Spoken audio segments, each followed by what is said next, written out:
donde el sistema recursivo se encuentra limitado y no como ocurre con el proceso ordinario. Dicho esto, que es para que quede claro la coexistencia del Protocolo de Justicia 2020 y los artículos del Código de Procedimiento Civil y Comercial de la Provincia de Buenos Aires, les comento que en el proceso ordinario, dentro de los 10 primeros días de haber quedado firme el auto de apertura a prueba, se deben ofrecer los testigos.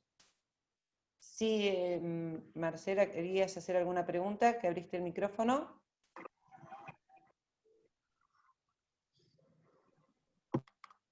Lo muteamos. Es decir, ¿cuándo queda firme el auto de apertura a prueba? El auto de apertura a prueba queda firme luego de que han transcurrido los 5 días que las partes tienen para oponerse o para prescindir de conformidad de la apertura a prueba. A partir de ahí se comienza a contar el plazo de los 10 días para ofrecer los testigos. En el proceso sumario, los testigos se ofrecen con los escritos constitutivos. Yo ya creo haber, y lo voy a repetir en esta clase también, que no solamente se trata de un escrito constitutivo, la demanda y contestación de la demanda, sino que escritos constitutivos se entienden por la demanda, contestación de la demanda, la oposición de las excepciones, la contestación de las excepciones, la reconvención y la contestación de la reconvención. Por ende, si tiene la característica de ser sumario, con esos escritos constitutivos ofreceré a los testigos.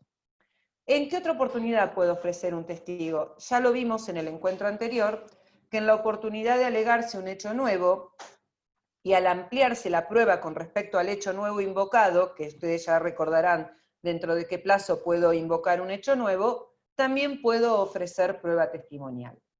Cuando yo ofrezco un testigo, tengo la carga de individualizarlo. Esa individualización debe ser lo más pormenorizada posible. Es decir, no solamente el nombre, el apellido, el DNI, el domicilio, que es muy importante porque es el lugar donde voy a notificar al testigo, sino también su profesión. Esto de la profesión tiene que ver no para encasillar o para con un encasillamiento o una discriminación respecto a quien he ofrecido como testigo, sino que para el juez es muy necesario saber la profesión porque al momento de interrogarlo va a utilizar el lenguaje lo más llano posible para que el testigo pueda comprender. Entonces, individualizarlo, eso siempre traten de hacerlo lo más preciso posible, más que nada el domicilio para que se pueda encontrar el testigo y todos aquellos recaudos que acabo de mencionarles. ¿Cómo se notifica el testigo? Bueno, en realidad, en principio el testigo se notificaba por cédula. El código, antes de la reforma de la 14142, establecía que solamente en casos excepcionales y con previa autorización del juez, yo podía notificarlo por telegrama o por carta documento. Ahora eso se transformó en una regla. Yo puedo notificar al testigo por cédula, por telegrama, por carta documento e inclusive, si es un testigo que me interesa mucho y necesito invertir algún dinero, lo haré por acta notarial. Cuando yo realizo la cédula, tengo la carga de transcribir el artículo 429. Y acá comienza una cuestión que tiene que ver con la audiencia supletoria. Es decir, ¿cómo conjugamos esa audiencia supletoria? Yo al testigo le informo que tiene una audiencia fijada para tal fecha y otra, en caso de incomparecencia, se fija otra audiencia más para que comparezca bajo el apercibimiento de traerlo por la fuerza pública. ¿Cómo se conjuga este 429 que no ha sido derogado por el Protocolo de Justicia 2020 con el protocolo en sí? Porque nosotros vimos que se fija una única audiencia de vista de causa para que se produzca toda la prueba en esa audiencia de vista de causa. Bueno, si estamos litigando frente a un juzgado que se ha adherido al Protocolo de Justicia 2020, lo que va a suceder es lo siguiente. Si alguno que no me siga hasta acá, si voy muy rápido, no comprenden, me preguntan, hacen la intervención que consideren pertinente. Bueno, entonces, vamos al caso de un juzgado que no esté adherido al Protocolo de Justicia 2020. En realidad se va a conjugar el 429 con el 431 y el 432 del Código, el 429 y el 430 del Código de Procedimiento Civil y Comercial de la provincia de Buenos Aires. Es decir, si el testigo no comparece a la primera audiencia, este artículo 430 trae 3 incisos por los cuales yo puedo pedir que arbitrar los mecanismos necesarios para que el testigo, los 2 incisos, para que el testigo venga a la audiencia. El 430, inciso primero, dice, se tendrá por desistida de la prueba testimonial cuando la parte que lo ofreció no haya arbitrado los mecanismos para traerlo a la audiencia. Es decir, no lo notifiqué. Más o menos eso dice el 430, no es que lo esté leyendo, ustedes me asisten, siempre digo lo mismo. Con respecto al inciso segundo del artículo 430, establece que si el testigo no comparece a la primera audiencia y no hay causas justificadas, hay causas justificadas, la parte que lo ofreció tiene que pedir una nueva audiencia dentro del plazo de los 5 días, bajo apercibimiento de tenerlo por desistido a ese testigo. Y el tercer inciso se refiere a que en realidad el testigo no pudo comparecer por cuestiones ajenas a su voluntad. Por ejemplo, un paro o esta etapa de pandemia que los juzgados están organizando de manera tal que puedan llevar adelante, pueda reactivarse las audiencias. Es bastante complicado en este momento. Bueno, si no son causas imputables al testigo, en ese caso en particular, también se va a pedir una nueva audiencia dentro del plazo de los 5 días para que el testigo comparezca. Ahora, ¿cuándo puedo utilizar la fuerza pública? La fuerza pública la puedo utilizar cuando el testigo, la carga de la citación del testigo, esto es muy importante, la carga de la citación del testigo se hace a través del juzgado. Janina, ya que te tengo acá a la vista, te pediría que me leas el artículo 432. Que nos leas, por favor.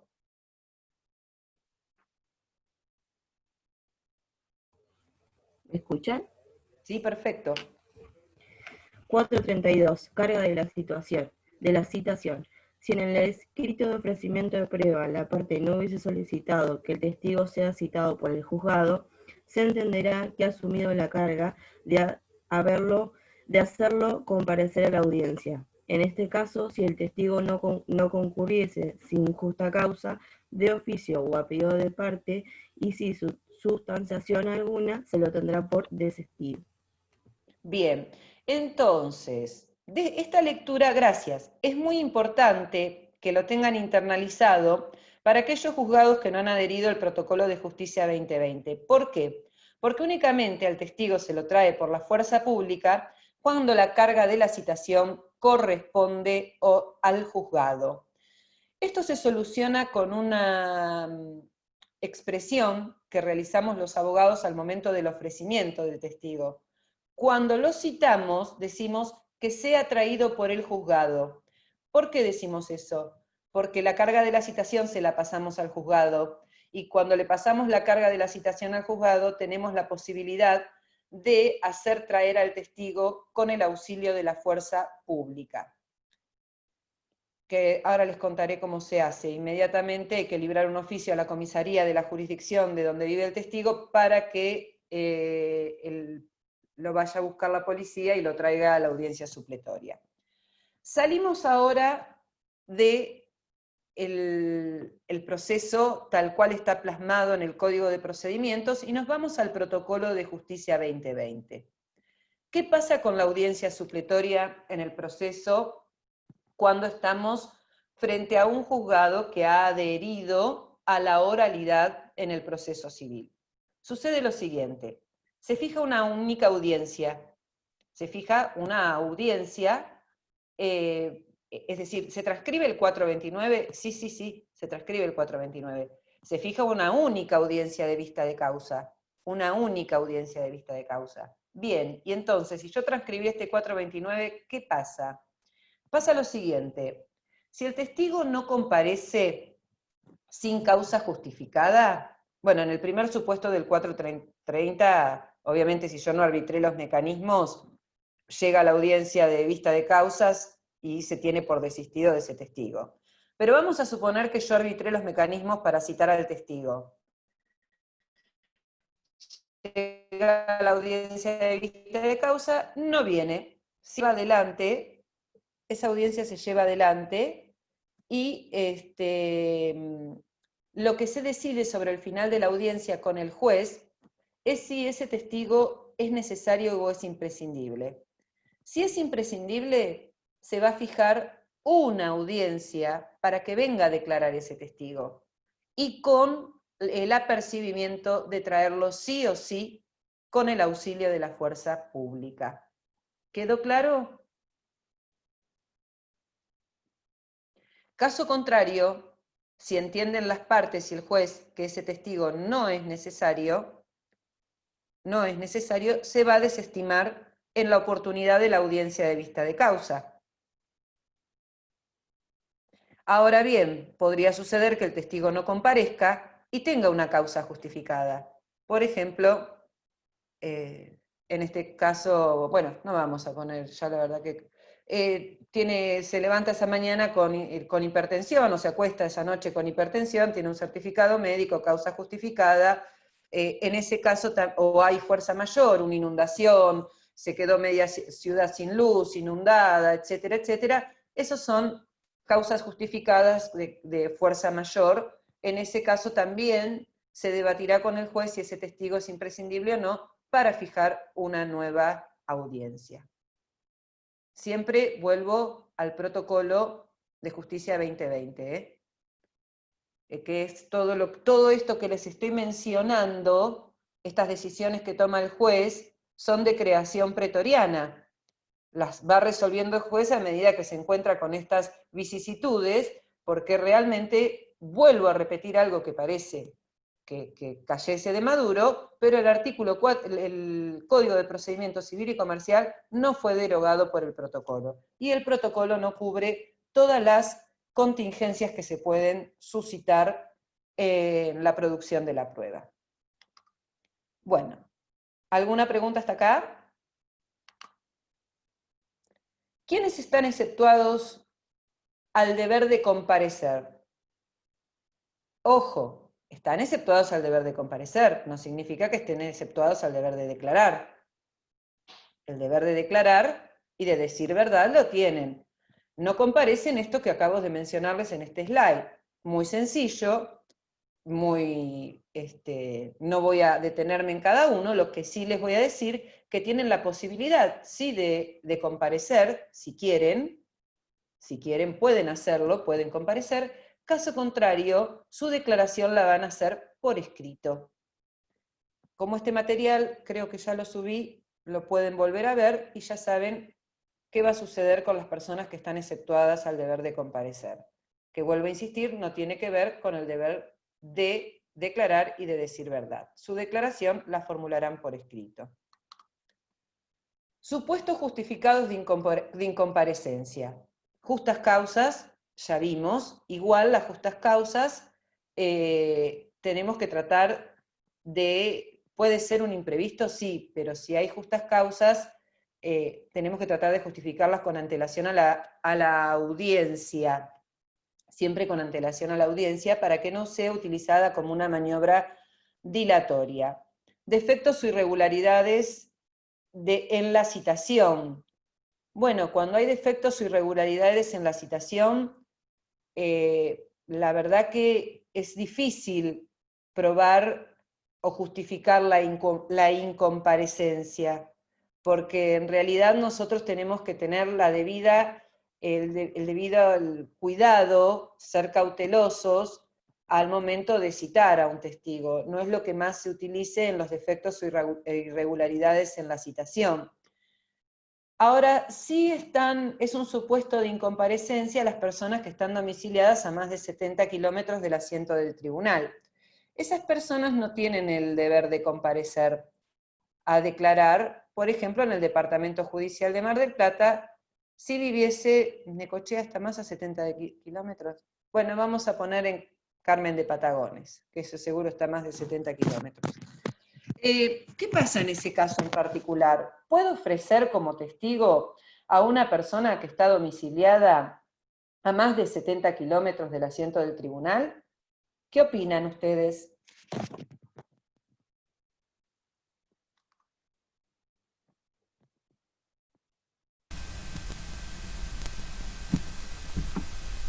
Facundo.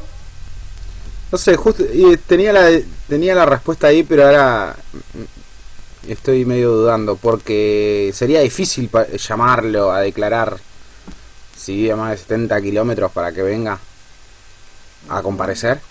Digo que sí. ¿Quién ¿Se dice? puede? ¿Horacio? ¿Y si Sí, yo digo que presenta sí. un testimonio escrito? No sé quién me habló en este momento. Melanie, No, profe, Melanie Carrera. Ah, Melanie. ¿Vos decís que presente un testimonio escrito? Sí. Bien. A ver, ¿quién más? ¿Horacio? Profe, puede ser no, que que... yo le... Ah, Milagros. Le cedemos la palabra a Milagros. Gracias. Puede ser que tienen que declarar ante el juez de su domicilio. Sí, Bien. puede ser. ¿Y cómo completamos toda esta historia? Ahora sí lo dejamos a Horacio. Sí, yo le decía que sí porque puede ocurrir que el testigo al momento del hecho vivía en Mar del Plata, después se mudó y se lo puede citar a declarar y bueno, ahí como dice la compañera, a través del juzgado donde supuestamente puede llegar a estar este testigo. Se le va el En realidad pliego y todo eso. puede darse que, Melanie, la verdad la foto me encanta, pero me gustaría verte a vos. Puede suceder y más en esta ciudad, que es una ciudad turística, o era, no sé cómo, bueno, es una ciudad turística y puede darse que el testigo, vieron que el otro día les contaba el caso de que estaba caminando por la Plaza Mitre y veo como alguien llevaba por delante a otra persona que iba en bicicleta. Bueno, puede ser que el testigo no viva acá. Y la verdad que fue el testigo ocular, fue el que estaba ahí delante, el que se quedó hasta último momento, el que asistió, etcétera, etcétera, y está domiciliado a más de 70 kilómetros. Bueno, ¿qué hacemos en ese momento? Al momento de ofrecerlo, como ya dijimos, lo individualizamos. Entonces individualizamos su domicilio. Y lo que, como está exceptuado de comparecer, ¿qué va a suceder? Va a suceder lo siguiente: al momento del ofrecimiento del testigo, voy a acompañar el interrogatorio del testigo. Es en el único caso en el que acompaño el interrogatorio del testigo, porque si no, el interrogatorio lo puedo acompañar hasta el mismo momento de la audiencia e inclusive puedo hacer el interrogatorio in voce. Así que, pero en el único caso en el que yo necesito acompañar, no necesito, la palabra mía está muy mal utilizada, tengo la carga de acompañar el interrogatorio para el testigo, es cuando éste es de extraña jurisdicción o se encuentra radicado a más de 70 kilómetros. Tiene una razón de ser de por qué acompaño el interrogatorio en esa oportunidad. ¿Por qué pensás, Flor, que lo acompaño en esa oportunidad? Porque si tiene que declarar en su jurisdicción o frente al juez de su jurisdicción, ya tenga las preguntas para hacérselas, que no se Claro. tenga que esperar. ¿Y qué otra cuestión hay? ¿Qué se juega acá? Si yo tengo un actor y tengo un demandado, y yo como actor ofrezco un testigo que se domicilia a más de 70 kilómetros o fuera del radio del Departamento Judicial de Mar del Plata, estoy diciendo, tengo la carga de acompañar el interrogatorio en esa oportunidad. porque como ustedes bien dijeron, la audiencia se va a llevar a cabo en el asiento del domicilio del testigo, en el juzgado del domicilio del testigo. ¿Y por qué entonces acompaño? ¿Sí? ¿Por qué, Marcela? Profesora, en ese caso habría que mandar los interrogatorios en forma de oficio judicial a la otra jurisdicción, por ejemplo, Villa Gesell, y tendrían los testigos que declarar un día que le dé el juez de paz de esa jurisdicción, ¿puede ser? Digo yo. Sí, pero en realidad todavía estamos en la primera parte. No está mal lo que estás diciendo, ahora lo completamos. En realidad, ahora le podemos ceder la palabra a Horacio. ¿Por qué, Horacio, pensás que hay que acompañar el interrogatorio cuando ofrezco al testigo? Porque la contraria puede agregar más cuestiones a ese interrogatorio. Muy bien, acá está la cuestión. Es decir, nunca se puede violar el principio de bilateralidad, es un principio imperante en el proceso, el principio procesal de bilateralidad o contradicción. Entonces, ¿cuál es la única oportunidad que va a tener la parte contraria de poder verificar o poder agregar otras preguntas? En esa oportunidad. Por eso, mi carga, cuando ofrezco un testigo de extraña jurisdicción, no solamente es la individualización, sino también acompañar en esa oportunidad del interrogatorio para darle vista de ese interrogatorio a la parte contraria, para que pueda agregar otras preguntas. ¿Y cómo continúa la historia? Continúa de la siguiente manera. El testigo va a declarar en el asiento de su jurisdicción, ¿no? ¿Y cómo se va a hacer?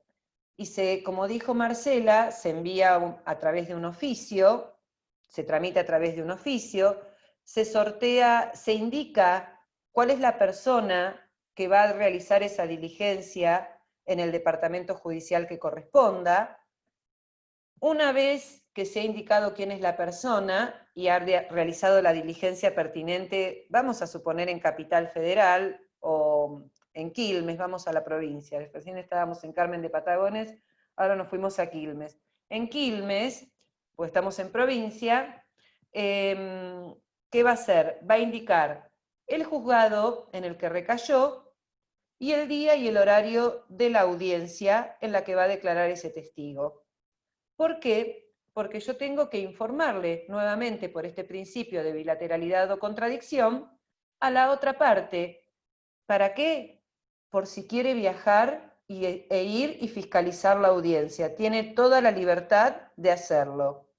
Igual ya en ese caso no se va a poder apartar el juez de las preguntas que se han conformado en el interrogatorio inicial. Y luego va a volver ese oficio con la declaración del testigo al departamento donde está tramitando la causa principal. Profesora. Sí, Facundo. Disculpe, con esto de fiscalizar al testigo, ¿usted quiere decir que la otra parte va a ir hasta el lugar de donde esa persona va a presentar su declaración? Sí, podría tranquilamente. ¿Y qué? ¿Va a rectificar o contradecir lo que ese testigo declare? No, puede ampliar sus preguntas. ¿Pero quién? ¿La otra parte o el juez que le va a tomar la declaración? La otra parte, por eso yo tengo que informar. Si yo ofrezco un testigo de extraña jurisdicción, tengo la carga no solamente de acompañar el interrogatorio, sino que además debo informar a la contraria el juzgado en el que se va a llevar adelante la declaración testimonial, el día y el horario, por si esa parte quiere viajar. Está bien. Cualquiera de los dos podrían viajar para estar presentes en esa audiencia testimonial. ¿Y qué facultad tiene la contraria? Y la facultad que le da la ley de ampliar el interrogatorio. ¿Qué sería? ¿Como una suerte de careo o algo así? No. Es lo primero que se me viene a la... No, porque el careo, es muy buena tu pregunta, el careo podría realizarse entre dos testigos, no entre el abogado que tiene la posibilidad de ampliar el interrogatorio, porque lo dice el Código de Procedimiento Civil y Comercial de la provincia. El careo es otra figura, es cuando uno pone a un testigo frente al otro para ver, y no se da muy habitualmente, no se da en el proceso civil y comercial, eso es más común en el proceso penal, el careo, para saber si dicen la verdad o no dicen la verdad los testigos. Ok, profe, gracias. Por nada. Otro caso de supuesto de justificado de incomparecencia del testigo es la enfermedad.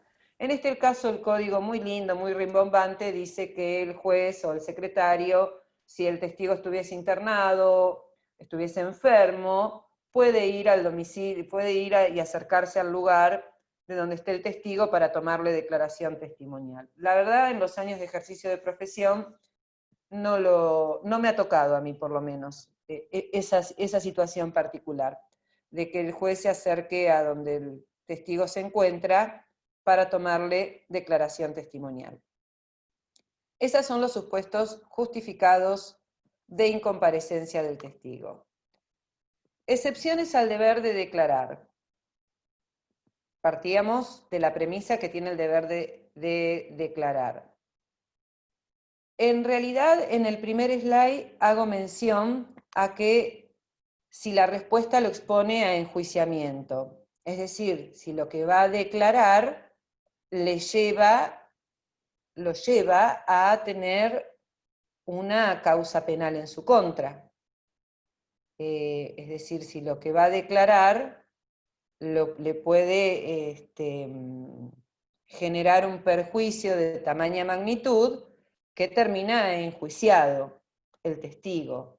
En ese caso, si nosotros partimos de que nadie está obligado a declarar en su contra, el testigo tampoco. Puede ampararse y puede excepcionarse en este artículo 442 del Código de Procedimientos. Y el otro supuesto que se da es si viola un secreto profesional. Esto es muy común en todas las actividades profesionales u oficios donde se pueda, al momento de declarar, violar el secreto profesional. Cuando se realizó el código, imagínense que este código tiene más de 50 y pico de años, siempre se pensaba en la figura de los médicos violando el secreto profesional. Pues no, señores, nosotros como abogados también tenemos el deber de guardar el secreto profesional de lo que nos cuentan nuestros clientes. Así que no solamente es para la esfera de los médicos el secreto profesional. Entonces, ¿qué podemos sacar en claro de esto? Y que cualquier profesional podría ampararse y no declarar cuando ponga en riesgo algo que abarca la esfera de la intimidad de la persona y hace que viole un secreto profesional. Y acá tendríamos que conjugar derechos constitucionales, porque cuando abarca la esfera de la intimidad de la persona, que lo puede dejar expuesto ante la violación de un secreto profesional, va a primar esta excepción. Podría darse en cualquier supuesto, por ejemplo, con un psicólogo, vuelvo a un médico, un abogado que está llevando adelante un divorcio y que en realidad en este momento no hay necesidad de exponer causales, pero en los momentos en donde uno tenía que exponer las causales, o ahora mismo podría darse, que venga el cliente y le diga, bueno, no, la verdad yo me quiero divorciar, no necesito exponer las causales, pero la verdad hace 15 años que tengo otra familia, y bueno, y si a mí me llaman a declarar para los alimentos, ¿tengo que contar esto? Veremos. Si afecta al secreto profesional, puedo ampararme en esa posibilidad de no declarar. No sé si me entendieron con el ejemplo o si se les ocurre alguno más ilustrativo o tienen alguna duda. ¿No? Sigo adelante. Profe, Sí, y los Jorge. sí, los contratos de confidencialidad que se firman a veces, Sí, a la hora de declarar, ¿qué es sí, lo que es trabajo? Firmar el ¿cómo, contrato, perdón? No te estoy escuchando bien. como cuando vas a trabajar y firmas un contrato de confidencialidad, si después puedes salir de testigo. Sí, pero lo que pasa que todo lo que esté dentro del contrato de confidencialidad, muy buena tu pregunta y algo más moderno de lo que yo me estaba exponiendo. Con los contratos de confidencialidad, en realidad, si vos, quizá no haya un secreto profesional, pero hay un pacto entre las partes hay ciertas cosas que no se van a ventilar, que inclusive no pueden no hacer a la intimidad de la persona en su esfera más profunda. Puede hacer a la intimidad de la persona en la percepción de sus honorarios profesionales. Cuando vos tenés varias personas contratadas y firmás un contrato de confidencialidad con respecto a lo que va a ganar esa persona, o algunas cuestiones que tienen que ver ya un poco más amplias en el ámbito de lo que es la empresa, de lo que conoce. La verdad no puede declarar, está exceptuado porque está violando parte de lo que es un secreto profesional. Ahora bien, suponte que lo viole porque es un contrato, y en ese caso hay una alta probabilidad de que tenga sanciones de nivel pecuniario por los daños y perjuicios que pueda originar al haber violado secretos de una empresa, por ejemplo. Muy buena tu pregunta y está muy ligado, es como un límite muy finito entre el secreto profesional, porque muy bien lo dice la ley, secreto profesional, y el secreto que pueda tener cualquier empleado de una empresa X con respecto a el conocimiento de determinados manejos de la empresa, donde tiene el deber de guardar silencio al respecto. Muy buena tu pregunta, Jorge. Bueno, el testigo tiene la obligación de declarar bajo juramento o promesa de decir verdad. Es decir, el juez lo va a interrogar al testigo respecto a determinadas situaciones que tienen que ver con si es amigo, enemigo, si tiene algún interés económico, de dónde conoce a la parte que lo propuso. ¿Por qué le hace estas preguntas el juez? Y en realidad le hace estas preguntas a los efectos de después valorar esa declaración testimonial.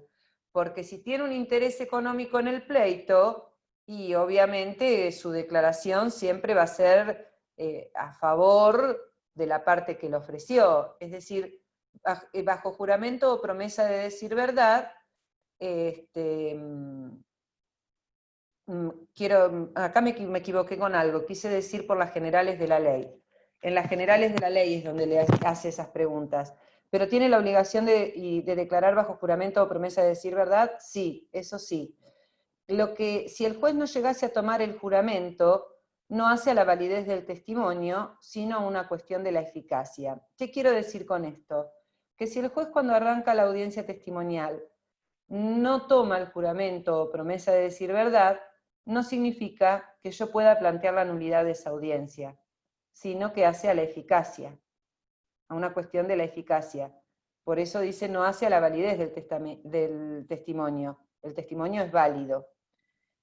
El falso testimonio está penado por la ley y tiene una calificación, creo que de 10 años, en caso de que el testigo incurra en falso testimonio.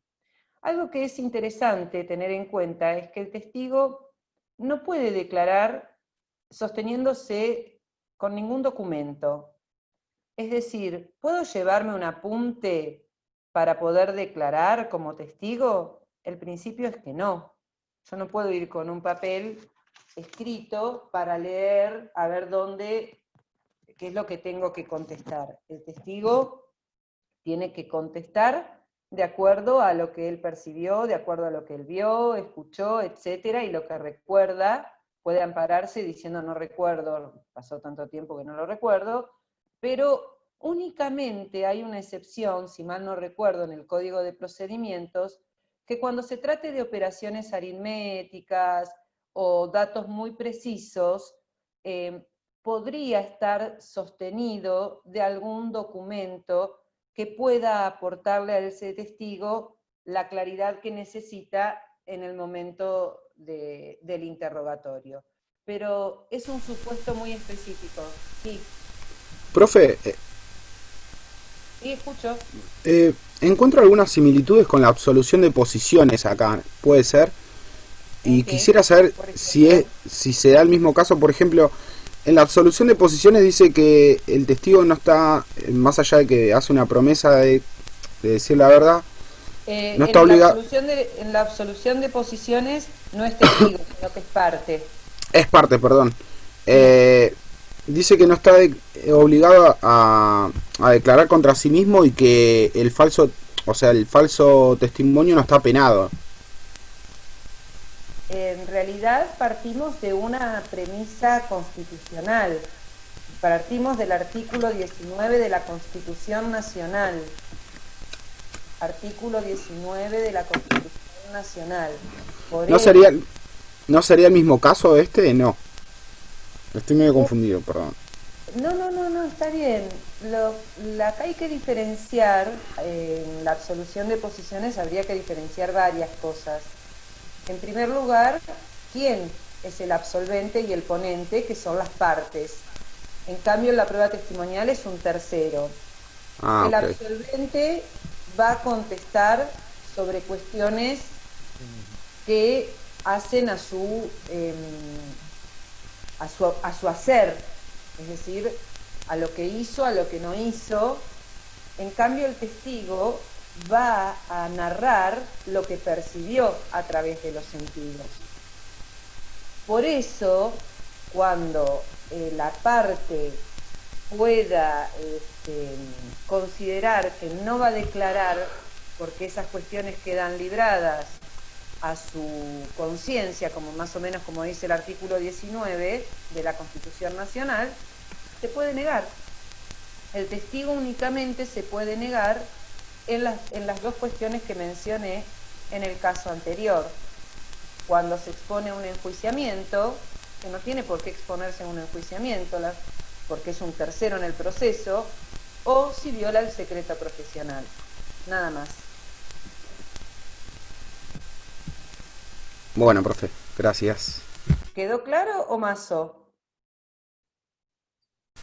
Mazo. Más o menos, claro. No me quedó tan claro. No, por ahí lo que es parecido que usted estaba diciendo, profe, de la solución de posiciones No sé quién me está hablando porque no es un micrófono abierto. ¿Quién me hablaba? Yo, profe, Sofía. Sofía, sí. Estábamos viendo el otro día que en el 410, en la absolución de posiciones, decía que el absolvente no podía valerse ni de consejos ni de borradores, pero en ciertas circunstancias especiales el juez le podía permitir chequear apuntes o anotaciones sobre nombres, números u operaciones contables, algo así era. Claro, está bien, pero Eso esa es parecido. Claro, en ese aspecto sí es parecido. Yo entendí que se podía valer de algún consejo del abogado o de ciertas anotaciones que tuviera. Pero en la absolución, claro, pero en la absolución de posiciones. No, la parte, creo que era en la absolución de posiciones, ¿no? No, pero lo dice el código expresamente, que no puede valerse de consejos. Claro. Ah, bueno, me re equivoqué entonces. En realidad pero vamos a la práctica. Silencien un poquito los micrófonos y ahora les permito, para no ser tan totalizadora, y me encanta esto de poder dialogarlo. Vamos a la práctica. ¿Qué pasa con el abogado, su parte, que es quien va a ser el absolvente, y los testigos? ¿Puede el abogado tener una charla previa con su cliente para refrescar aquellas cuestiones que quedaron plasmadas en la demanda? Sí, por supuesto, y la va a tener previo a la audiencia. No significa, es decir, va a recordar la narrativa de esos hechos que quedaron plasmados en la demanda. Y esa misma charla la puede tener con los testigos, porque son los que, los que me van a servir para acreditar que hagamos toda esta unión concatenada, para acreditar que los hechos, ¿qué hechos? Aquellos hechos objeto de prueba. ¿Y de dónde surgen esos hechos objetos de prueba?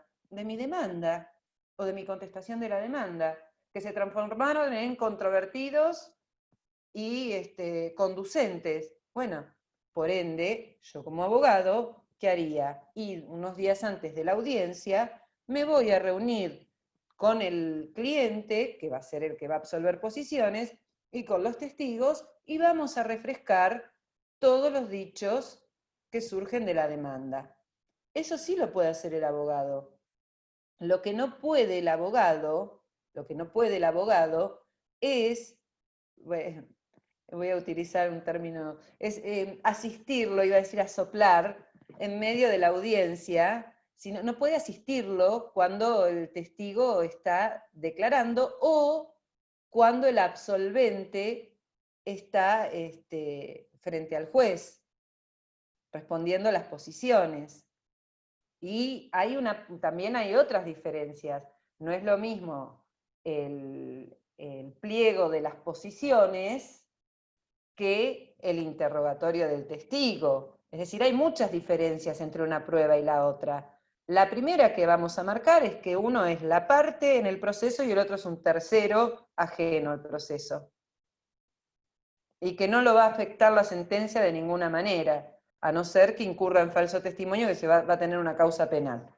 Pero bueno, eso es más o menos para aclarar el panorama. Ahora no sé si quedó claro o no. Sí, quedó más claro. Yo tenía otra pregunta. Yo había Bueno. leído en una diapositiva, en un Power, creo que era de la doctora Bauer, que decía que el abogado puede aconsejarle no contestar en la absolución de posiciones. ¿Eso sí lo puede hacer? Sí. Sí. Okay. Sí. Puede. En ese momento de la audiencia puede decirle que no conteste. Claro. Okay. Porque está amparado siempre, partimos de este artículo 19 de la Constitución. Ok. Sí, así que gracias.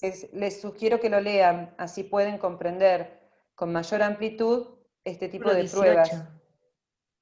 ¿El 18? ¿Quién tiene la Constitución? Puede ser que me haya equivocado. El 18 creo que es. ¿El 18? ¿Y por qué dije el 18? Ah, el 18 es que todas las acciones privadas de los hombres quedan reservadas para él y para Dios, más o menos así. ¿Es el 18? El que reza usted es el 19. Las acciones Ese es el privadas de los 19, hombres en claro. ningún momento No, pueden el ofender a la 19. mujer. Claro, por eso. Yo no, Es el 19. Claro, es el 19. Por eso.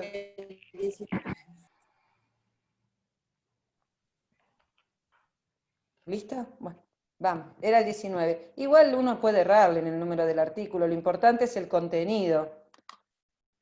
Audiencia de vista de causa. El interrogatorio se puede acompañar hasta el momento de audiencia o bien realizarlo in voce. Esto ya lo habíamos dicho en el encuentro anterior, que acá también tenemos que marcar la diferencia con el pliego de posiciones, porque el pliego de posiciones se debe acompañar hasta media hora antes de la audiencia de vista de causa. ¿Con esto qué quiero decir? ¿Que puedo acompañar el interrogatorio por escrito? Sí, por supuesto, o bien no acompañarlo. Directamente atreverme, con mi locuacidad, a hacerlo in voce luego de que el juez interrogue al testigo. Esto está muy bien, que es lo que más me gusta de la audiencia de vista de causa, que es esta posibilidad de que el testigo se siente frente al juez y que el juez lo interrogue libremente, haciendo saber que está comprendido dentro de las generales de la ley. Y este interrogatorio libre que hace el testigo, ¿por qué dije es lo que más me gusta? Porque salimos de esos brocárdicos que con esas preguntas para que diga si sabe y le consta. Es decir, vamos a algo más fácil. Nárreme cómo fueron los hechos aquel 22 de octubre del año 2016. Y ahí empieza el testigo a declarar. El juez tiene la facultad de desestimar de oficio alguno, no sé qué puse en este slide, alguno de los testigos, puedes desestimarlos de oficio, así como las partes con posterioridad a la declaración testimonial o en los alegatos. Desearía que alguien me lea el 426.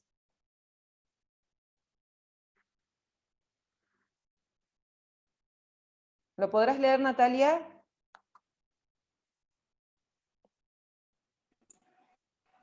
Sí. 426. Oposición. Sin perjuicio de la facultad del juez de desestimar de oficio y sin sustanciación alguna el ofrecimiento de prueba testimonial que no fuese admisible, o de testigos cuya declaración no procediese por disposición de la ley, las partes podrán formular oposición si indebidamente se la hubiera ordenado. Perfecto. Es cuando se ofreció, o bien, un testigo que es notorio que nunca estuvo en el lugar de los hechos, o que había en la jerga tribunalicia se llamaba el famoso testigo peinado.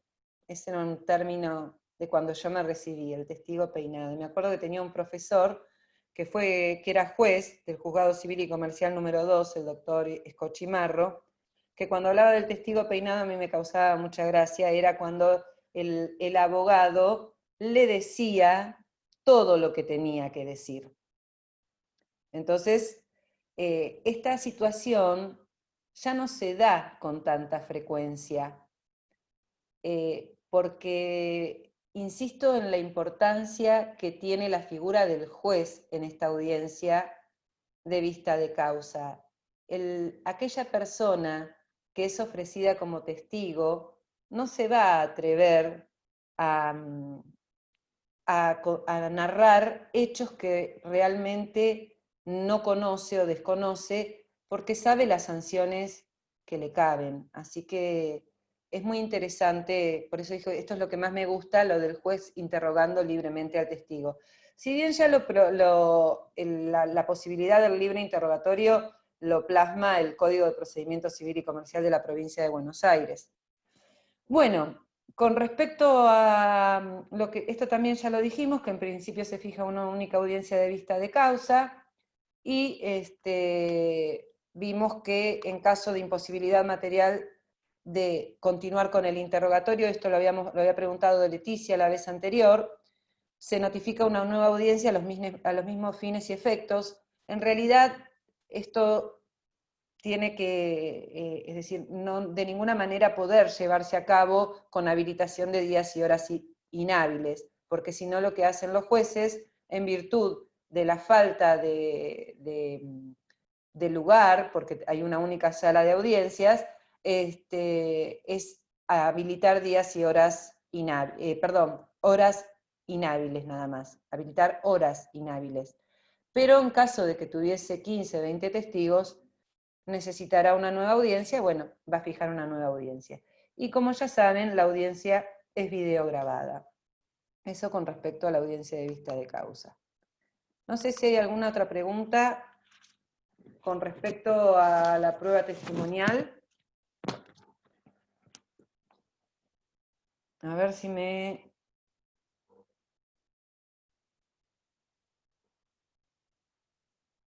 Caducidad y negligencia, ¿lo entendieron en el testigo? ¿Se acuerdan que en el encuentro anterior vimos la caducidad y la negligencia en la prueba y analizamos algunos artículos? Acá la caducidad de la prueba testimonial, puntualmente, se da por el juego armónico del 430 y 432 del Código de Procedimiento Civil y Comercial en todos aquellos juzgados que no hayan adherido al plan de oralidad. Entonces ahí se daría, se tendría por caducado objetivamente la prueba testimonial. Con respecto a la apreciación judicial del testigo, el juez lo va a merituar en un todo a la declaración testimonial. No solamente al testigo, no solamente cada uno de los testimonios, sino en un todo. Siempre queda al criterio de apreciación judicial. Una cosa que no dije y que es interesante, que la prueba testimonial únicamente es válida cuando se produce en el expediente. Es decir, la prueba testimonial tomada con antelación a la causa no tiene valor, no tiene efecto. Que algunos hablan del testigo preconstituido, acá, o el supuesto del testigo único. El supuesto del testigo único, como bien lo dice la palabra, tengo un solo testigo. Ahora, ¿cómo va a valorar el juez a ese testigo único? Y lo va a valorar con el resto de las pruebas. ¿Puede ser que tenga un único testigo? Y sí, puede ser que tenga un único testigo. Pero lo va a valorar en el conjunto de todas las pruebas que se hayan producido en ese expediente. Bueno, me parece que no hay muchas más preguntas ampliatorias, repreguntas. Eso sabe que... Ana me preguntó el careo, no se da mucho, suspensión de la audiencia, no se da mucho, acá la pregunta de Facundo con respecto al careo, que es cuando el juez necesita sentar a dos testigos para ver si los hechos los relata de la misma manera.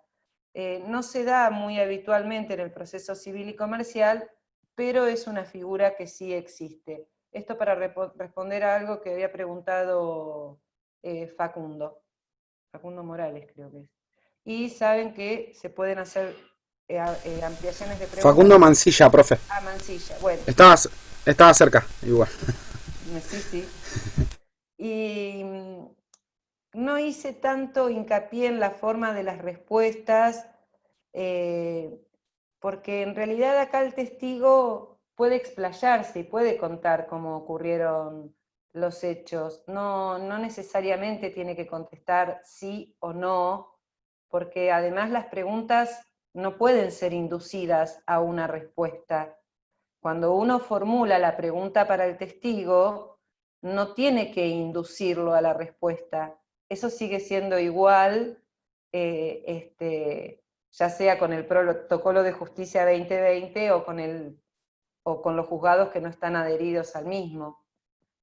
No puedo preguntarle si vio, si es verdad que estuvo presente, porque lo que estoy tratando es que diga sí, estuve. No, las preguntas no tienen que llevar, hay varias cuestiones, no puede contener más de un hecho, no puedo preguntarle al testigo en ese interrogatorio más de un hecho, simplemente uno, luego preguntaré sobre otro, no puedo inducirlo a la respuesta, puedo ampliar mi interrogatorio.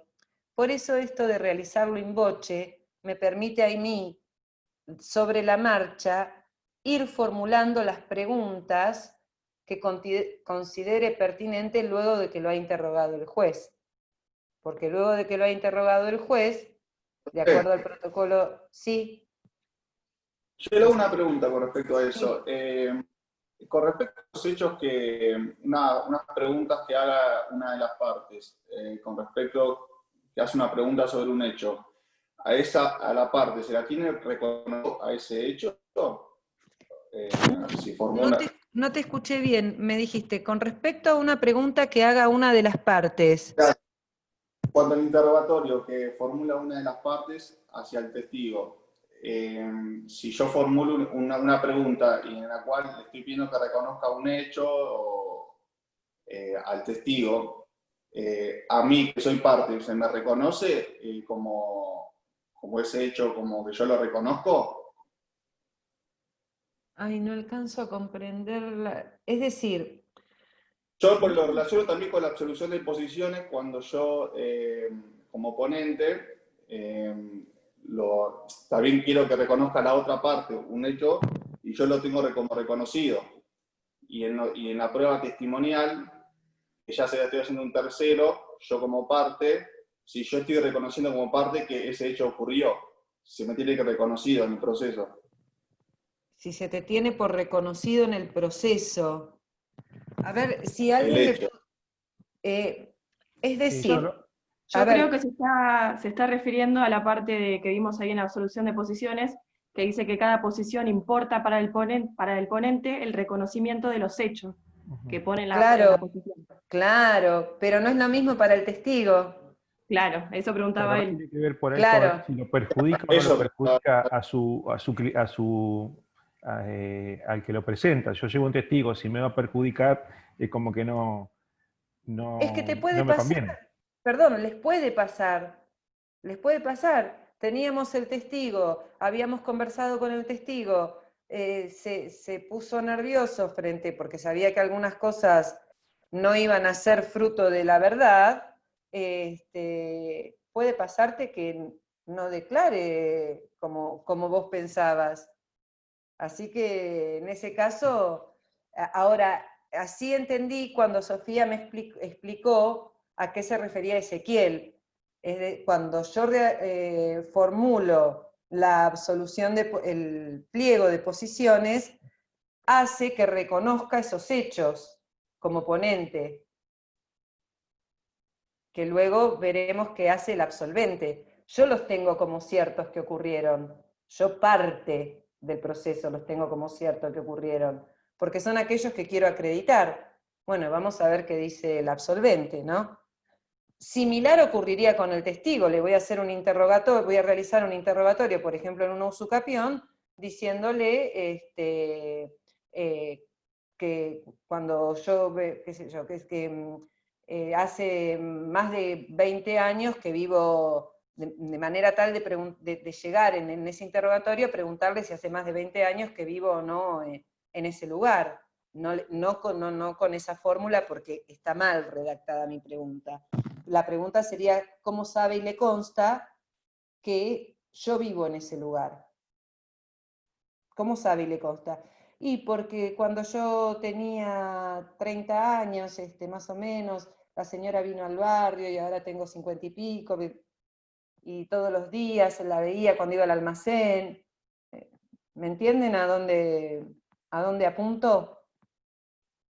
¿Cómo sé y me consta? Porque la veía salir de su casa y construyó un muro, y después puso plantas, y después hizo un garage. Bueno, estamos en un usucapión, tratando de ver si eso no le corresponde. ¿Alguna otra pregunta?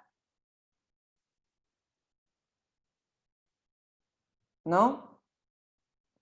Lo que les sugeriría, entonces, es que traten de marcar ustedes, como en el juego de las 7 diferencias, las que existen con la prueba de absolución de posiciones y la prueba testimonial, sin perder de vista lo que dijimos, ¿no?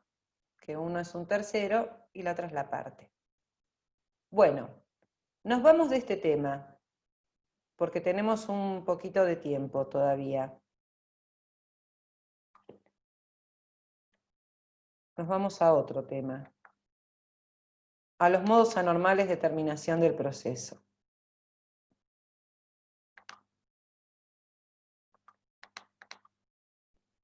Upa.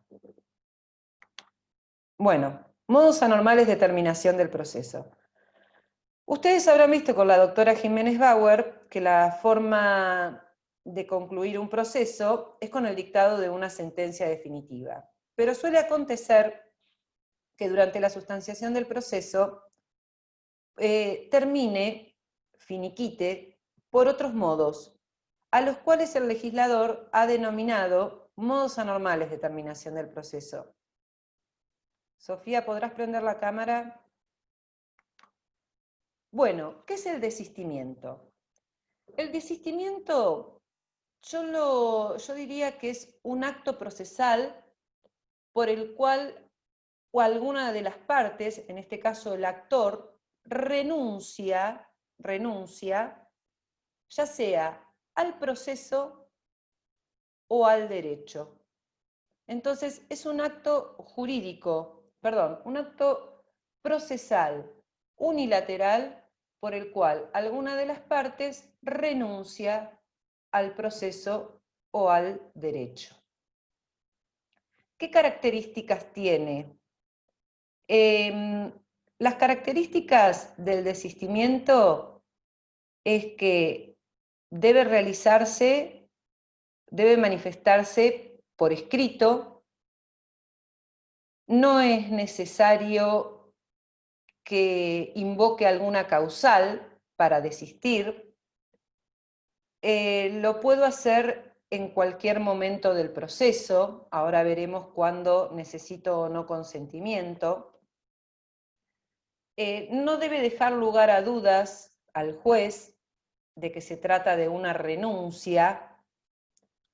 Esas principalmente serían las características del desistimiento. Obviamente el que desiste debe ser una persona capaz, me refiero a que no se tomará el desistimiento de alguien que no tiene la capacidad de hecho de derecho.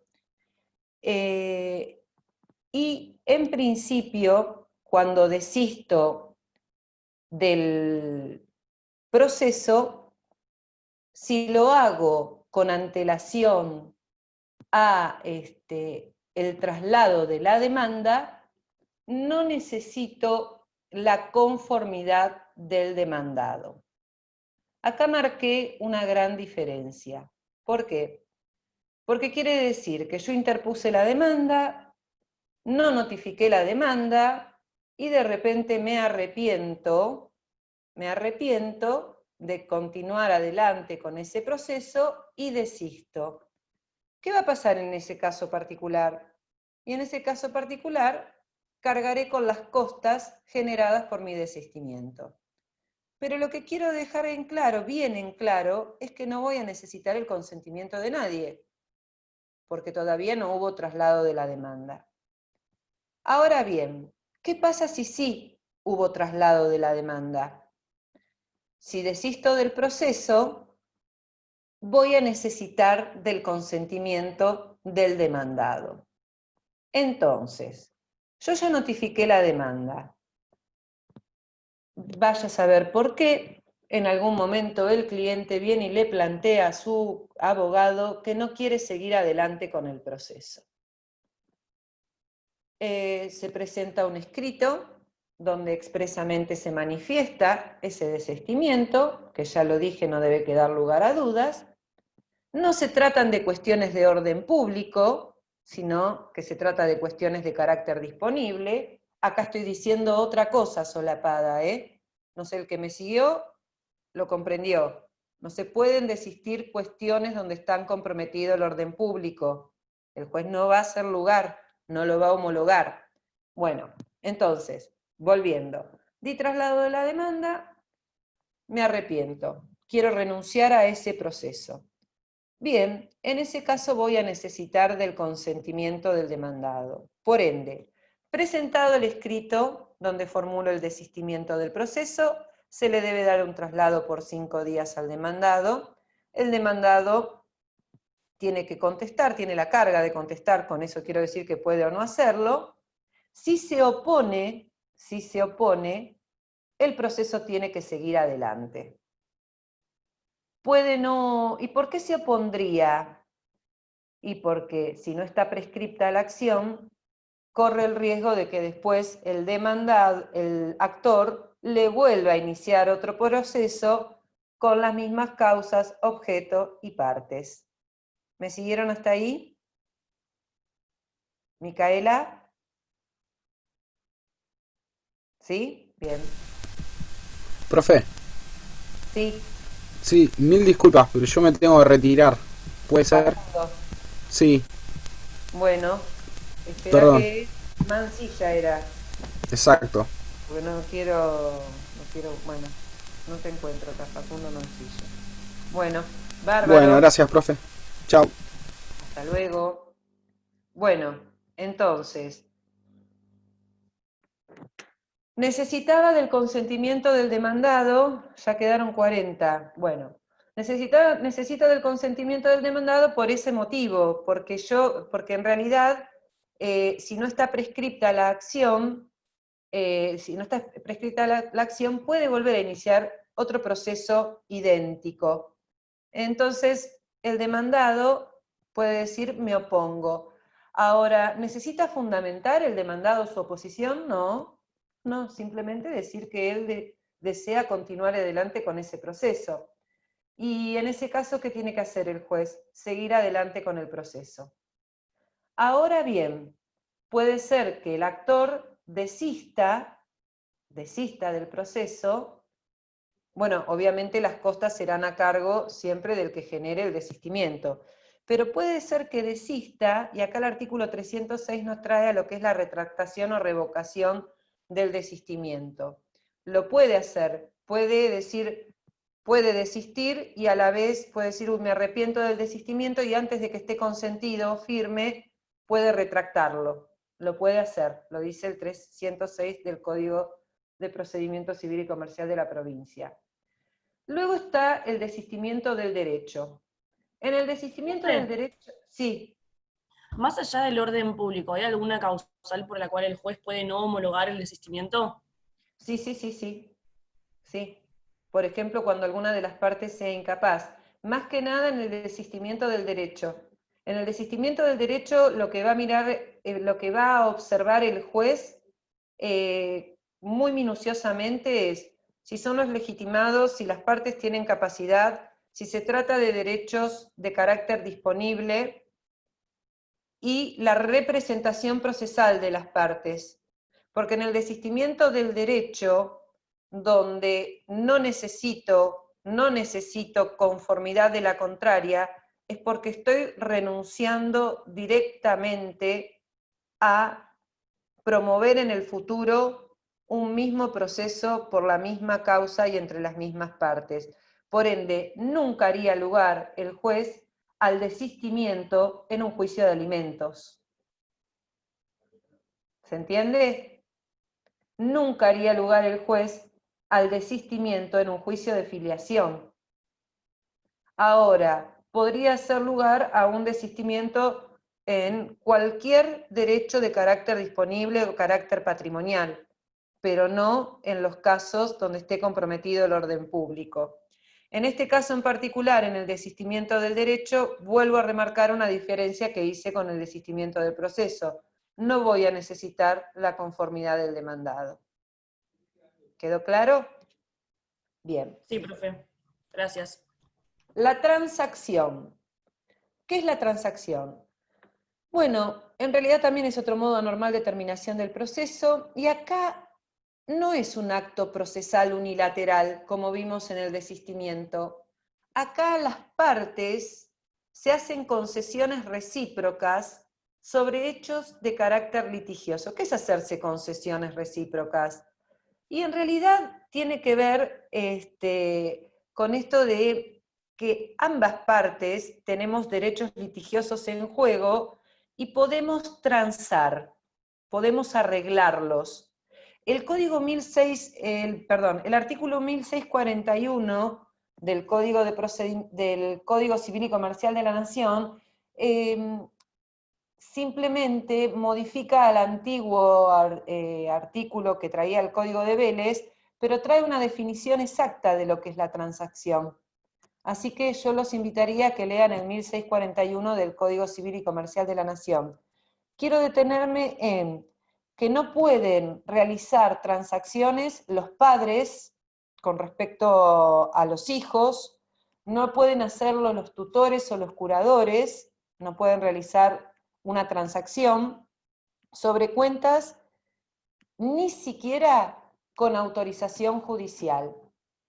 Entonces, los padres, los tutores o los curadores no pueden realizar transacciones con respecto a cuentas de estas personas, ni siquiera con autorización judicial. Es decir, hay un límite en la transacción con lo que se denominan los actos de disposición con respecto a las personas que acabo de mencionar.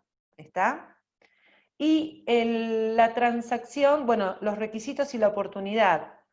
Siempre se puede hacer sobre derechos de carácter disponible, lo puedo hacer en cualquier oportunidad del proceso.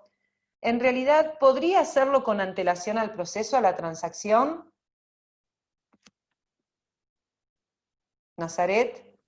Sí, podría ser en la homologación, en la mediación. Pero ya es prejudicial. Muy bueno lo tuyo. Lo tomo, sí. Pero es prejudicial. Yo digo lo siguiente. ¿Podemos ir al estudio del abogado y formular un acuerdo de transacción? Sí, responde a la autonomía de la voluntad de las partes. Claro que sí. Siempre que se trate de derechos de carácter disponible, podemos realizar una transacción. Y es muy común que se reúnan los abogados y transen con respecto a una deuda. Vamos a suponer, en un caso de locación de obras. Bueno, resulta que vino el pintor y realmente no terminó de hacer todo su trabajo, yo tampoco le terminé de pagar, y la verdad tampoco lo quiero más en mi casa. Vamos, tenemos un abogado, estamos en una disputa, vamos al estudio del abogado, a cada uno con su abogado, ¿y qué hacemos? Formulamos una transacción, donde yo digo que no tengo más nada que reclamarle con respecto a la pintura, y él dice, bueno, no me debe más nada en concepto de mi trabajo. Lo hemos arreglado de esa manera. Eso es un acuerdo privado de partes, es una transacción. Ven cosas y deciden llegar a un acuerdo. Bien, por las malas o por las buenas, pero llegan a un acuerdo. Le pagan los honorarios al abogado, etcétera, etcétera. Acá pueden ocurrir dos cosas. Puede ocurrir, y lo que yo sugiero es la homologación. La homologación de esa transacción. ¿Qué quiere decir? Que presentemos ese acuerdo para que el juez lo homologue, le dé fuerza de ley, le dé la misma fuerza que tiene una sentencia. ¿Por qué? Porque vamos a suponer